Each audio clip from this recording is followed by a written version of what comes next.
Nous voici au lavoir de la Canale qui aura 300 ans en 2026.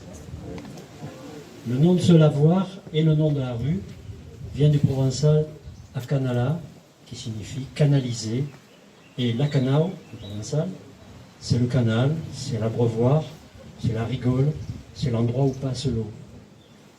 Si on a décidé de canaliser l'eau de cette source au début du XVIIIe siècle, c'est qu'antérieurement, l'eau devait divaguer sur cet espace quasi horizontal, depuis que nous descendons là, avant de prendre la pente derrière nous vers le village.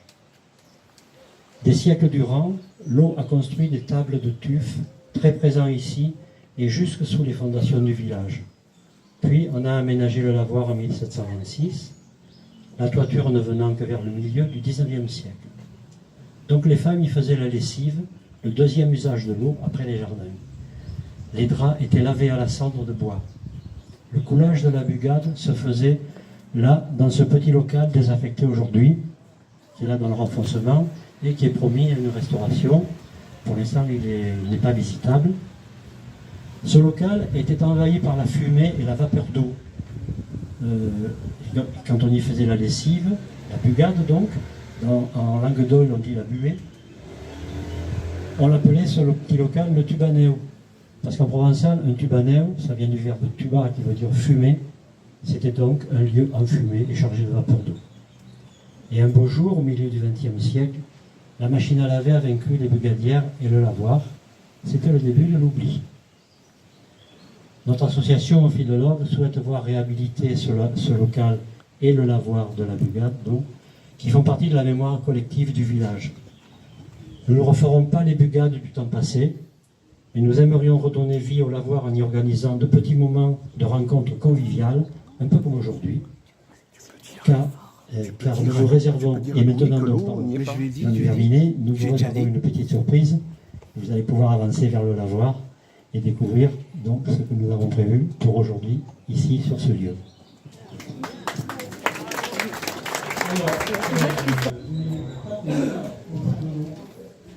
Et l'eau, vous le savez, nous avons tous, c'est quelque chose de magique. Parce que dans tous, dans ces états solides, liquides ou gazeux, l'eau est une chose mystérieuse. Nous ne sommes pas plus sur l'eau encore. Nous avons des surprises, mais elle est capable de pire comme du lièvre. Elle est capable d'être dévastatrice, capable aussi de générer la vie. Et Dieu sait, aucun être vivant sur la planète n'a pu se passer d'elle. Donc voilà. Moi, je suis là pour du plastique. Et tout le monde a pu s'extasier quelquefois sur des écrits de l'eau en regardant des bassins, des rivières, des chutes d'eau, de la plage, etc. Peut-être même tout à l'heure. Donc, ces milliers de formes que l'on peut emprunter, nous présenter à notre regard, à ceci de particulier, c'est comme un effet qui guide à ces mouvements, et bien nos yeux ne peuvent pas l'enregistrer. Donc, voilà, la réponse que sont ces panneaux qui sont l'enregistrement directement, l'empreinte directe des effets de l'eau sur les surfaces. Voilà, avec une méthode de l'eau particulière. Et donc, ça c'est quelque chose de très important, parce que ça permet de voir l'eau autrement, de l'avoir dans un état plastique, dans un état fixé, un peu comme, disons, un peu comme une radiographie, quoi. Et donc, moi, mon participation ici, dans cette manifestation qui a déjà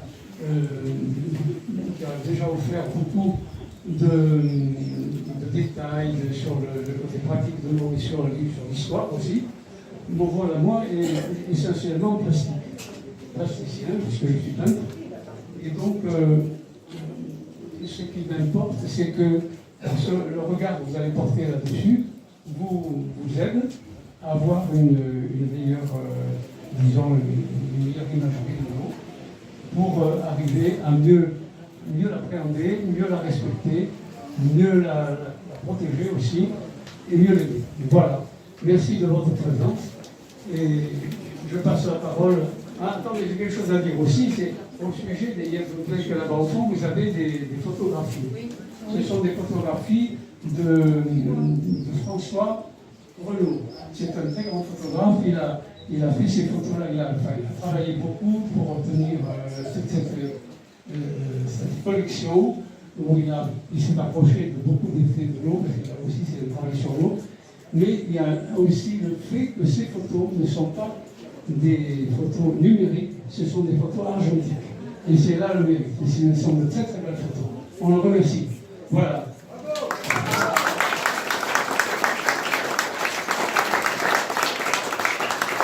Et maintenant, M. Louis, il va vous parler.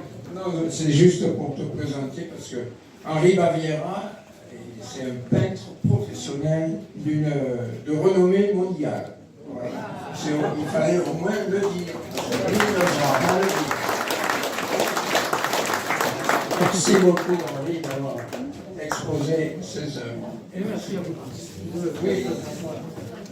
Et le photographe, là, celui qui a fait de belles photos là-bas, et qui ose rien dire parce qu'il est trop timide, c'est lui.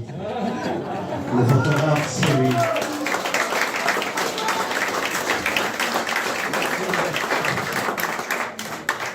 Comment il s'appelle? Il s'appelle François Renaud. Voilà. Merci pour lui. Merci.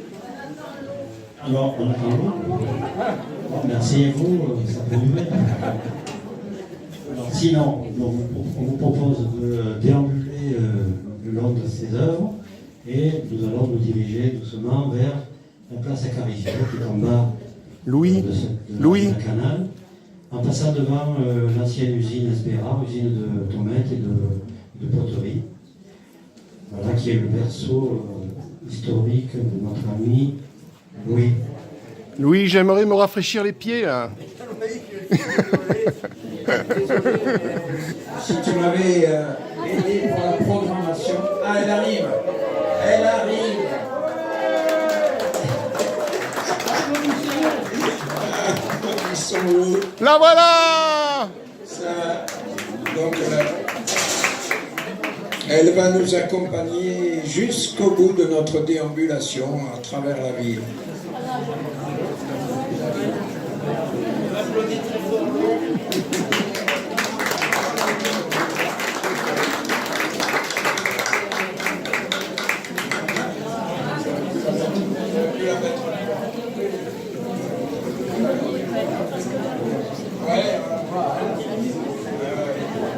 Elle est là.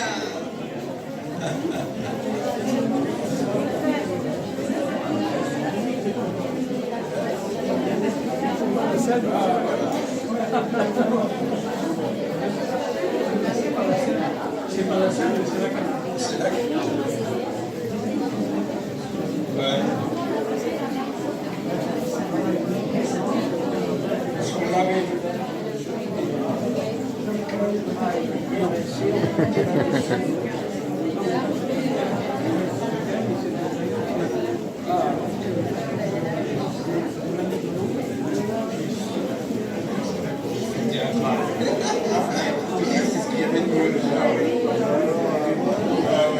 Vous avez une petite présentation sur le portail de cette activité industrielle qui a été possible et rendue possible évidemment grâce à la présence de ce canal. Le canal servait pour les jardins, pour la lessive, mais servait aussi à alimenter les briqueteries, puisqu'il faut de l'eau pour pouvoir travailler l'argile. Donc troisième usage de l'eau, usine de briquettes, de tomates et de poteries qui était dans ce local. Et je ne saurais vous dire quelle est la chronologie exacte, mais cette usine s'est arrêtée vers 1950, là, pour des raisons de nécessité de modernisation, de concurrence, etc. Ce que nous connaissons un peu partout.